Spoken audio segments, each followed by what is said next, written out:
ba nangagat yan?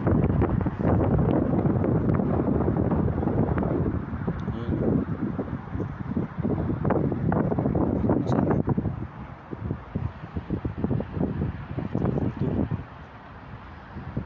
Ito mo siya.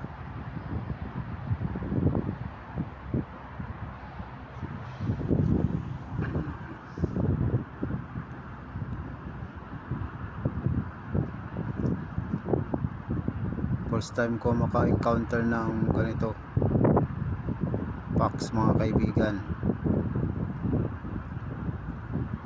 Liit, mahaba yung uso, mahaba yung tenga, mahaba din yung buntot. Ayun, malis na. Saan ka pupunta? Ito na pupunta. Siguro siya nakatira. Wala na.